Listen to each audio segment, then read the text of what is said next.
창세기 32장 21절에서 32절까지입니다. 그 예물은 그의 앞서 행하고 그는 무리 가운데서 경야하다가 밤에 일어나 두 아내와 두 여종과 11 아들을 인도하여 야복 나루를 건널세. 그들을 인도하여 시내를 건너매 그 소유도 다 건네고 야곱은 홀로 남았더니 어떤 사람이 날이 새도록 야곱과 씨름하다가 그 사람이 자기가 야곱을 이기지 못함을 보고 야곱의 환도뼈를 치매 야곱의 환도뼈가 그 사람과 씨름할 때에 위골되었더라. 그 사람이 가로되 날이 세려하니 나로 가게 하라. 야곱이 가로되 당신이 내게 축복하지 아니하면 가게 하지 아니하겠나이다. 그 사람이 그에게 이르되 네 이름이 무엇이냐? 그가 가로되 야곱이니이다. 그 사람이 가로되 네 이름을 다시는 야곱이라 부를 것이 아니요 이스라엘이라 부를 것이니 이는 네가 하나님과 사람으로 더불어 겨루어 이기었음이니라. 야곱이 청하여 가로되 당신의 이름을 고하소서. 그 사람이 가로되 어찌 내 이름을 묻느냐 하고 거기서 야곱에게 축복한지라. 그러므로 야곱이 그곳 이름을 브니엘이라 하였으니 그가 이르기를 내가 하나님과 대면하여 보았으나 내 생명이 보존되었다 함이더라. 그가 브니엘을 지날 때에 해가 돋았고 그 환도뼈로 인하여 절었더라. 그 사람이 야곱의 환도뼈 큰 힘줄을 친 고로 이스라엘 사람들이 지금까지 환도뼈 큰 힘줄을 먹지 아니하더라. 아멘. 이 시간부터의 사건은 야곱의 생애에서 상당히 우리에게 좋은 메시지를 주는 사건이라고 생각합니다. 저는 개인적으로는 성경 중에서 가장 놀라운 사건이 무엇인가 하고 물으신다면 이 야복 나루토 사건을 듭니다. 저에게는 갈보리 사건보다도 이 야복 나루토 사건이 더 심각했었습니다. 저는 믿는 가정에서 자랐기 때문에 제가 철이 나고 기억을 할 수 있는 과거부터 십자가 사건은 늘 들어서 저에게는 십자가 사건이 그렇게 크게 부각된 적은 없었고 오히려 예수를 믿는 사람으로서 그 다음 문제에 대해서 훨씬 갈등이 많았던 사람입니다. 그래서 제 설교나 강의를 들어서 늘 느끼시겠지만 저한테는 구원의 감격보다는 구원을 얻어서 어떻게 됐단 말인가 하는 쪽에 제 포인트가 많이 있습니다. 그러나 앞부분에 대한 강조점으로서 구원과 구원 문제가 우리에게 주는 심각성을 말씀드릴 때가 있고 또 이 구원을 얻고 난 다음 문제에 대해서 그 다음에는 어떻게 살아야 되고 무엇이 핵심이 되는가 하는 문제에 심각성을 가지는 부분, 이렇게 신앙에는 두 부분이 있다는 사실을 여러분이 명심하시고 이 문제에 대한 저의 아우성을 잘 음미해 보시기를 바랍니다.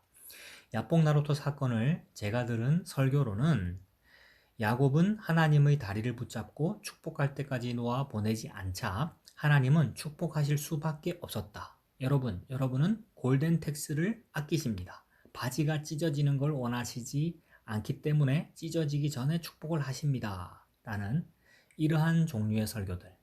이렇게 많이 들었습니다. 그래서 기도를 참 많이 했었습니다. 그런데 남다른 기도와 열심을 부렸는데도 하나님이 응답을 안 하셔서 드디어 어느 날부터인가 이게 어떻게 된 문제인가 하고 많은 의심을 갖게 되었습니다. 다행히 나중에 이 문제는 그 메시지가 아니더라는 것을 발견하게 되었습니다. 그러나 그렇게 설교를 하면 틀린다는 말씀은 아닙니다. 그건 옳은 설교고 옳은 메시지입니다만 단지 하나 이 사건은 그것이 중심으로 된 사건은 아니라는 것입니다. 어떤 목사님이 어떤 본문을 갖고 어떻게 해설을 해도 다 옳습니다. 왜 옳은가 하면 그가 하나님 편에 서 있고 하나님을 향하여 열심을 갖고 있는 한 팥으로 매주를 쑤어도 옳은 것입니다. 그것은 언제나 옳습니다. 그러나 문제는 팥으로 매주를 쑤는 것보다 콩으로 매주를 쑤어야 그 된장이 맛이 있다는 데 있습니다. 마찬가지로 이 본문의 핵심을 우리는 참 많이 놓치고 지나가고 있다는 말씀입니다. 야복 나루토 사건은 무엇을 의미하기 위하여 야곱의 생애 중에서 가장 큰 생애의 사건으로 여기 기록되고 있는가 하는 것이 오늘 우리가 추적하고 싶은 사건의 핵심입니다. 우선 이것을 보시면 제일 재미있는 사실을 알게 됩니다. 야복 나루토에서 야곱이 지금 하나님과 씨름을 하고 있는데 24절을 보시면 야곱은 홀로 남았더니 어떤 사람이 날이 새도록 야곱과 씨름하다가, 이 씨름 장면이 기도라고 쉽게 이해를 해버리는 생각을 하게 된 이유가 무엇이냐 하면 나중에 야곱이 그 하나님의 사자 곧 하나님을 붙잡고 축복하시지 않으면 보낼 수 없습니다 라고 한 것 때문에 보라 그가 하나님께 매달렸다 라고 우리가 생각을 하게 되었습니다. 그러나 이렇게 생각을 해보십시오. 이 부분이 야곱이 하나님께 기도를 하는 대목이라면, 이 씨름이 기도라면 누가 씨름을 걸어야 됩니까? 씨름의 도전장을 누가 내야 됩니까? 야곱이 내밀어야 됩니다. 그런데 24절을 보시면 어떤 사람, 즉 하나님의 사자, 즉 하나님을 뜻하죠. 하나님이 씨름을 거십니다. 그래서 이것이 기도일 수가 없는 이유가 됩니다. 또 하나는 이 씨름을 하나님 쪽에서 걸었고 하나님 쪽에서 의도한 것이기 때문에 판정이 어떻게 나는가 보십시오. 판정이 야곱을 기준으로 해서 나는가, 그 사람을 기준으로 해서 나는가를 보십시오. 25절, 그 사람이 자기가 야곱을 이기지 못함을 보고 라고 되어 있습니다. 그가 씨름을 걸었고 그가 그 씨름이 성공하지 못함을 보고 되돌아가려고 합니다. 그래서 이 씨름은 야곱이 하나님께 무슨 요구 조건이 있어서 하나님께 매달렸고 하나님이 들어주시지 않아서 나중에 기를 쓰고 얻어낸 것이 아니라 오히려 하나님 쪽에서 야곱에게 요구할 것이 있어서 씨름을 걸었고 그것이 제대로 의도한 대로 되지 않아서 가려고 했다는 내용으로 성경은 진술하고 있다는 말씀입니다. 그러면 뒷부분에서 나는 가겠다, 아니요, 안 됩니다 하는 이야기는 무엇인가가 우리에게 쉽게 상상이 되지 않습니다. 하나님께서 야곱에게 씨름을 거셨고 그 의도하셨던 것이 야곱에게 이루어지지 않는 것을 보자 팽개치고 가려고 하셨던 사건입니다. 그런데도 불구하고 야곱은 왜 붙잡았는가? 이 문제를 오늘 풀어야 됩니다. 야곱의 생애 중에서 야복 나루터가 갖는 의미는 이러한 것들입니다. 그의 사건을 배경으로 해서 이 야복 나루터를 추적해서 우리도 동일한 감동을 가지고 이 자리에 서보기로 하겠습니다. 야곱은 하나님의 택함을 받고 출생한 사람입니다. 그래서 첫 시간에도 말씀드린 바와 같이 예수 그리스도의 필요성을 인정하고 있는 사람입니다. 장자권 달라고 고집부린 거, 속인 거, 그게 부지불식간에 예수 그리스도의 필요성을 인정하고 있는 거죠. 그게 사실 복받은 거죠. 그렇게 살겠다고 그가 마음속으로 작정하고 있는 사람입니다마는 하나님 앞에 부름받고 하나님에 의해서 구원을 얻었다는 것이 무엇을 의미하는가가 그의 전 세포에 물들어 있는 사람은 아닙니다. 야곱의 생애에서 재미있는 점은 하나님을 알고 그리스도의 필요성을 알고 구원의 의미를 아는데도 불구하고 하나님을 주로 대접하지 않는 사람을 상징하는 생애라는 점입니다. 복은 받고 싶은데 하나님을 주인으로 인정하지는 않는 그런 삶이 야곱이고 우리라는 말이죠. 우리가 예수 그리스도를 믿는다고 할 때는 두 가지를 요구합니다. 구세주요, 주입니다. 주와 그리스도라. 사도행전 초두에 나타나는 사도들의 모든 설교는 이 두 가지입니다. 주와 그리스도라. 그가 당신을 구원하신 구세주요, 동시에 주인이라는 것을 인정하십니까? 그가 우리의 주인이십니다. 우리는 그의 종이요, 백성이요, 자녀입니다. 신자들의 신앙생활 가운데에서 구세주로서 예수 그리스도를 알게 하는 것은 어떤 의미에서는 좀 쉽습니다만 주인으로서 알게 하시는 데는 전 생애가 걸립니다. 대부분의 신자들이 예수 그리스도로 말미암아 구원 얻는다는 것은 다 동의를 해놓고는 자기가 주인이 되어서 하나님을 이래라 저래라라고 하면서 사는 생애가 야곱의 전 생애에 걸쳐서 이렇게 멋있게 표현이 되고 있는 것입니다. 모든 사람들이 다 그렇게 산다는 거죠. 그래서 이리 치이고 저리 치이고 부침이 있고 기복이 있고 그런 삶을 살아갑니다.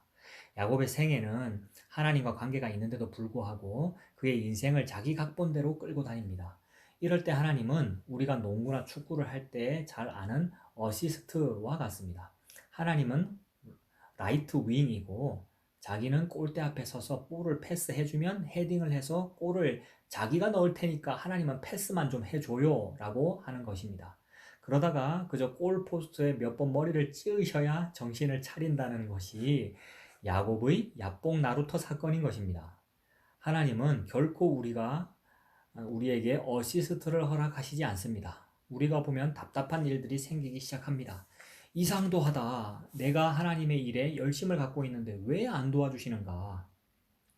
그렇게 하면 우리가 우리 신앙생활의 기초를 잘못 쌓게 되고 나쁜 버릇이 들기 때문에 절대 패스를 안 해주시고 이상한 것을 던져주시는 것입니다. 하나님은 보조자가 되는 것을 용납하지 않으십니다. 그분은 자존심을 위해서가 아니라 우리의 신앙을 위해서입니다. 야곱은 그의 전생에 하나님을 그의 시종으로 대동하고 돌아다닌 것입니다. 그가 자기 형에게서부터 장자의 명분을 뺏을 때도, 자기 아버지를 속이고 축복을 받아낼 때에도 하나님은 묵묵히 보고 계십니다. 오히려 그것을 쓸모없게 만드셨다고 했습니다. 괜히 장자의 명분을 뺏고 아버지 앞에 축복을 받아내어서 하란으로 피난을 가야 됩니다. 가서 또 삼촌을 속여가지고 거부가 됐습니다. 그리고는 또 쫓겨서 옵니다. 자기가 좋아했던 라헬을 얻으려고 했더니 하나님이 아예 덧붙여서 레아까지 해서 부인을 몇 명씩이나 더 주었습니다. 그래서 나중에 4명이 되지요. 그래서 편안해지는 줄 알았는데 부인들이 오늘은 우리 집에 올 차례입니다 라고 밤낮 싸워서 집에 가는 것도 지옥입니다. 퇴근하고 집에 들어가는 것이 고역이라는 말이죠. 그리고 그가 그의 전 가족과 재산을 가지고 돌아오는데 형 에서가 마중 나온다고 해서 벌벌 떨면서 옵니다. 때를 나눠서 형 앞에 보내고 7번씩이나 절을 하면서도 호칭도 주여 저는 주의 종입니다 라고 부르면서 덜덜 떨면서 형을 만납니다. 기껏 장자의 명분을 뺏어놓고도 호칭은 주의 종, 형님의 종이 되었으니 참 안 됐습니다. 그리고 그 절정이 야뽕 나루터입니다. 목숨이 경각에 붙여지게 되니까 온 성의를 다해서 에서에게 보냅니다. 하인들을 시켜서 떼를 몇 대로 나누어 보내면서 에서를 만나 이게 무엇이냐고 묻거든 이는 주의 종 야곱이 자기 주 에서에게 보내는 예물입니다 라고 해라고 일러 보냅니다. 몽땅 보내고 마지막으로 아내와 자식들도 앞서 보내고 혼자 남았습니다. 그런데도 아직 그의 인생이 그의 손에 있는 줄로 착각하고 있는 것입니다. 참 맹랑한 사람입니다. 모든 것을 잃고도 아직도 그가 최후의 순간까지 자기 인생이 자기 손에 있는 줄로 알고 있습니다. 그래서 하나님이 직접 간섭하러 오신 것입니다. 내가 네 인생의 주인이요 내가 생사화복을 주관하나니다. 네 인생과 네 목숨마저도 네 것이 아니다. 이것을 확인시키러 오셔서 그 씨름을 거시는 것입니다. 그걸 알리러 오셨는데 야곱이 항복을 안 하더라는 것이 이 야복 나루터의 씨름입니다. 자기 거라는 겁니다. 그래서 하나님이 드디어 화가 나셔서 잘 먹고 잘 살아라는 마지막 말씀을 하시고는 그가 환도뼈를 치고 가십니다. 내가 떠나면 너는 끝이다 라는 심판을 선언하고 가버리십니다. 거기서 비로소 야곱이 무릎을 꿇습니다. 이게 이런 문제였구나 라고 드디어 처음으로 붙잡습니다. 축복을 해주지 않으시면 보내드릴 수가 없습니다 라고 합니다. 여기서 우리는 봐라 야곱이 애원하지 않았느냐 라고 합니다만 그것이 아닙니다. 심판을 선언받고는 드디어 그 자리에 온 겁니다. 드디어 도와달라고 붙잡게 되는 깨닫게 되는 것이지요. 그러자 하나님은 이렇게 묻습니다. 27절 그 사람이 그에게 이르되 네 이름이 뭐냐? 그가 가로되 야곱입니다. 이 질문이 이 문제를 푸는데 얼마나 큰 열쇠인지 모릅니다. 이런 이야기입니다. 하나님께서 지금 야곱에게 그의 생애가 그의 손에 있지 않고 하나님 손에 있는 줄을 확인시키러 오셨습니다. 그의 전 생애를 통하여 바로 그런 사실을 설명했는데도 그가 항복하지 않았습니다. 직접 간섭도 하셨습니다. 그래도 안 들었습니다. 그래서 패고 가시려고 합니다. 그러자 이제야 알아들었습니다. 그래서 복을 달라고 하는 겁니다. 이 문제를 확실히 야곱에게 인식시키기 위해서 하나님이 지금 하는 질문이 하필이면 이름을 물으시는 것입니다. 이름을 묻는 이유는 쉬운 이야기가 아닙니다. 야곱이란 이름의 뜻은 사기꾼이요, 약탈자요, 강도, 속여 빼앗는 자입니다. 하나님이 지금 야곱에게 확실히 이 사건을 마무리 지으려고 하는 것은 이것입니다. 네가 강도가 아니냐? 그런데도 왜 복을 받아내려고 하느냐? 강도가 왜 남에게 도움을 달라고 하느냐? 뭐 이런 뜻입니다. 여러분, 강도가 미안하지만 5천만 원만 주시겠습니까? 라고 하는 강도 보셨습니까? 강도란 들이대고 빼앗아가는 자, 약탈자입니다. 야곱은 하나님을 믿는 자입니다만 그러나 한 번도 하나님에 의해서 자기의 인생이 만들어지도록 요구하지 않는 사람입니다. 강도입니다. 자기의 소원을 자기의 힘으로 뺏어서 사는 사람입니다. 자기가 주인 된 겁니다. 그것이 야곱입니다. 그런데 축복해 달라는 것은 남에게 도움을 청하는 행위입니다. 그러니 하나님이 강도가 왜 달라고 하느냐? 너는 남에게 도움을 청했던 사람이 아니지 않느냐? 너는 네가 필요하면 언제나 네 손으로 이루어 가졌던 사람이 아니냐라고 하시는 것입니다. 네 이름이 무엇이냐? 저 강도입니다. 굉장한 아이러니입니다. 그래서 이 대목이 우리에게 의미를 주는 것은 이것입니다. 자기의 이름을 뻔뻔스러운 입장에서 이렇게 대답할 수 있는 사람은 없을 것입니다. 그렇지 않은 차원에서 그 이름을 댈 때는 회개입니다. 교회에서 하는 간증을 들어보시면 재미있습니다. 앞에 나와서 간증하는 분은 옛날에 자기가 얼마나 나쁜 사람이었는지를 이야기하고 그것을 들으면서 사람들은 웃기도 하고 울기도 합니다. 그러면 모르는 제3자가 이 광경을 보면 한쪽은 차마 입에 담을 수 없는 범죄 이야기를 하고 한쪽은 박수치고 아멘하니 모두가 미친 사람들 같습니다. 그러나 여러분은 이것을 이상하게 생각하신 적이 없습니다. 왜 그런가 하면 그가 그 일을 분명히 회개한 차원에서 하고 있는 것을 다 알고 있기 때문입니다. 그걸 빼놓고 보면 그 장면은 이 세상에서 가장 이상한 장면이라는 것입니다. 동일한 이야기입니다. 네 이름이 무엇이냐? 저 강도입니다. 이때는 이미 야곱이 자기가 누구였던가를 더 이상 회개할 수 없는 차원까지 낮아져서 꺼내놓은 고백일 수밖에 없습니다. 그래서 떨어지는 축복, 이름이 뭡니까? 이스라엘입니다. 이스라엘이라는 뜻은 하나님과 겨루어 이겼다는 뜻입니다. 뭘 겨루어서 이겼을까요? 그가 만일 우리가 생각하는 것과 같이 쉽게 하나님께 이겼다고 하면 큰 문제입니다. 그 사람이 야곱과 씨름하다가 이기지 못함을 보고 가려고 했습니다. 만일 그 사건대로 그냥 이해를 한다면 야곱이 이기겠지만 야곱은 이스라엘이라는 이름을 받을 수도 없었고 축복을 받을 수도 없었을 것입니다. 그래서 싸워서 이겼다는 것은 다른 차원일 것이 분명합니다. 이런 면에서 이기는 것입니다. 그가 드디어 하나님의 사람으로 하나님께 축복을 얻어내는데 이겼다는 것입니다. 야곱의 전생에는 하나님 앞에 어떻게 하면 복을 얻어내는가 하는 싸움입니다. 야곱은 그것을 자기 힘으로 얻어내고 하나님이 그것을 도와주는 분이라고 생각을 하고 살았던 사람입니다. 그의 전생애가 그것을 대표하고 있습니다. 그가 하란으로 피란을 가서 라반에게서 재산을 뺐을 때 꿈속에서 환상을 보고 그 일들을 해냅니다. 얼룩얼룩한 것, 점 있는 것을 그의 것으로 만들기 위하여 하나님이 지혜를 주셨다고 합니다. 참 놀라운 일입니다마는 하나님이 도와주십니다. 우리가 사는 일에 하나님이 안 도와주시는 게 아닙니다. 기억해야 될 것은 그분이 나의 보조원이라는 개념으로 그걸 알고 있는 것만큼 큰일 날 일은 없다는 사실입니다. 하나님이 우리를 도와주시는 것은 우리가 그의 자녀이기 때문에 그가 우리를 보장하시고 지키시고 인도하실 수밖에 없는 분이라는 사실 때문입니다. 당연히 지키십니다. 그는 나의 산성이시오, 나의 방패시오, 상급이요, 내 영원히 거할 처소요, 구원의 뿌리요, 영원한 약속자입니다. 그것이 언제나 시편에 나타나는 영원한 하나님의 칭호입니다. 그렇게 아는 것과 하나님을 알라딘이 갖고 있는 마술 램프로 알고 있는 것과는 전혀 이야기가 달라집니다. 만일 우리가 하나님을 믿는다고 하면서 아직도 우리의 생애가 내 손에 있다면 여러분은 조만간 야복 나루토에 걸릴 것입니다. 그것은 틀림없는 일입니다. 하나님은 어느 경우에도 하나님이 주가 되지 않는 그런 신앙을 허락하신 적이 없습니다. 그러나 말려가며 몰아쳐서 주인이 되는 것이 아니라 공포의 주인이 되시는 것이 아니라 항복받는 주인이 되신다는 점에 하나님의 하나님 되심이 있습니다.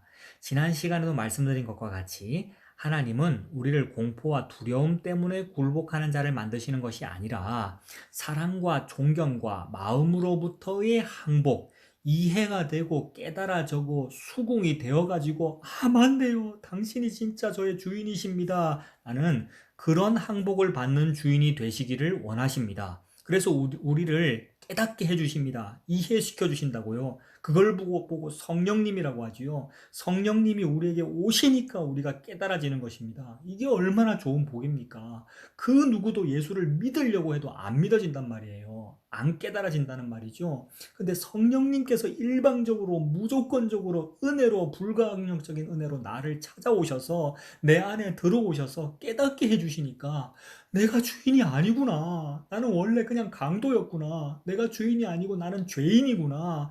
하나님이 주이시구나. 라는 것이 깨달아지더라는 거죠. 그래서 하나님 앞에 꿇어 엎드리게 되는 거죠. 이게 회개이고 이게 예수 믿는 것이고 이것이 성령님을 받은 것이죠. 그래서 우리에게 야곱에게 나타난 것과 같은 긴 여로를 인생길을 이 나그네 길을 허락하십니다. 우리는 뜻밖의 많은 세월을 거쳐서 하나님이 누구신가를 알게 됩니다. 실제로는 지금 괜찮은 생활을 하고 있어 보이는 사람들이 있습니다만 좀 지나면 도대체 잘못한 것이 없어 보이는데도 난관이 기다리고 있는 수가 많습니다. 신앙생활에서 사람들이 가장 헷갈리는 부분입니다. 그가 잘 살았고 신앙생활을 잘 했고 그 기간이 잘못된 시간이 아닌 것 같은데 덜커덕 어려운 일이 생기고는 합니다. 왜 저런 일들이 생기는지 우리가 납득할 수 없는 일들이 우리의 인생에 기다리고 있습니다. 그래서 많은 사람들이 하나님은 도대체 어떤 분인지를 모르겠다. 나에게 도대체 뭐가 잘못한 것이 있어서 이런 일들을 이런 고난을 허락하시는가? 더 무엇을 요구하신단 말인가? 라고들 생각합니다. 그게 아닙니다. 가장 중요한 그 싸움의 본령은 여기 있습니다. 여러분이 아직도 하나님을 주인으로까지 모시고 있지 않기 때문입니다. 창세기 32장 3절을 봅시다. 야곱이 세일 땅 에돔들에 있는 형 에서에게로 사자들을 자기보다 앞서 보내며 그들에게 부탁하여 가로되 너희는 이같이 내 주 에서에게 고하라. 주의 종 야곱이 말하기를 내가 라반에게 붙여서 지금까지 있었사오며 내게 소와 나귀와 양떼와 노비가 있사오므로 사람을 보내어 내 주께 고하고 내 주께 은혜 받기를 원하나이다 하더라 하라 하였더니 사자들이 야곱에게 돌아와 가로되 주인의 형 에서에게 이른즉 그가 400인을 거느리고 주인을 만나려고 오더이다. 야곱은 어느새 에서를 두려워합니다. 틀림없이 에서가 자기를 죽이려고 나오는 거라고 생각합니다. 그래서 환심을 사기 위해서 지금 그가 가진 꾀를 다 내어서 예물을 앞서 보냈는데 가다가 벌써 에서가 나오는 것을 만나고 사자들이 와서 보고를 합니다. 가서 온다고 보고할 틈도 없이 그러니까 에서는 언제나 이를 갈고 기다리고 있었던 것입니다. 그리고 이제 온다는 소식을 알고 400명을 데리고 벌써 마중을 나오고 있었던 것입니다. 그러자 야곱의 기도가 나옵니다. 7절부터 보십시오. 야곱이 심히 두렵고 답답하여 자기와 함께한 종자와 양과 소와 약대를 두 떼로 나누고 가로되 에서가 와서 한 떼를 치면 남은 한 떼는 피하리라 하고 야곱이 또 가로되 나의 조부 아브라함의 하나님 나의 아버지 이삭의 하나님 여호와여 주께서 전에 내게 명하시기를 네 고향 네 족속에게로 돌아가라 내가 내게 은혜를 베풀리라 하셨나이다. 나는 주께서 주의 종에게 베푸신 모든 은총과 모든 진리를 조금이라도 감당할 수 없사오나 내가 내 지팡이만 가지고 이 요단을 건넜더니 지금은 두 때나 이루었나이다. 내가 내 주께 구하오니 내 형의 손에서 에서의 손에서 나를 건져내시옵소서. 내가 그를 두려워하옴은 그가 와서 나와 내 처자를 칠까 겁냄이니이다. 주께서 말씀하시기를 내가 정녕 너에게 은혜를 베풀어 네 시로 바다에 셀 수 없는 모래와 같이 많게 하리라 하셨나이다. 7절부터 12절에 있는 야곱의 기도를 들으면 두 가지가 생각납니다. 첫째는 야곱이 참 신앙심이 깊고 기도를 괜찮게 하는구나 하는 것이고 또 하나는 참 뻔뻔하구나 하는 것입니다. 야곱의 신앙생활은 우리의 신앙생활과 너무나 비슷합니다. 급하면 올바르고 그럴싸한 기도를 하는데 그것이 자기 것이 아닙니다. 여기 기도의 몇 부분을 보면 내 조부 아브라함의 하나님, 나의 아버지 이삭의 하나님이라고 족보까지 들추고 역사 속에서 그가 얼마나 영원하시고 은혜로우신가를 강조합니다. 게다가 하나님께서 절더러 돌아가라고 하시지 않았습니까? 제가 오고 싶어서 여기 왔습니까? 라고 합니다. 그리고 또 하나님께서 네 족속으로 바다의 모래와 같게 하리라고 약속하시지 않았습니까? 여기서 날 죽이시면 어떡합니까? 그가 이렇게 이야기하는데도 불구하고 그는 야복 나루터에서 하나님과의 씨름에서 지지 않는 자로 서 있습니다. 이것이 재미있는 점입니다. 여러분, 우리가 뭘 알고 있다고 해서 우리가 신앙 고백을 줄줄 한다고 해서 우리가 그 수준에 서 있고 다 되었다고 생각하시면 오산입니다. 사람은 생각보다 악질이고 우리가 알고 있는 것보다도 더 지독합니다. 그것은 살아오신 여러분들이 더 잘 압니다. 다시는 그러지 않을 것 같은 것을 30번쯤 반복하셔야 그 다음에는 다시는 그러지 않을 것 같다가 아니라 또 그럴 것이구나 라는 것을 알게 되십니다. 그게 인간입니다. 그런데 지금 야뽕 나루토 사건을 보면서 우리에게 은혜로운 결론을 내리고 싶은 것은 이것입니다.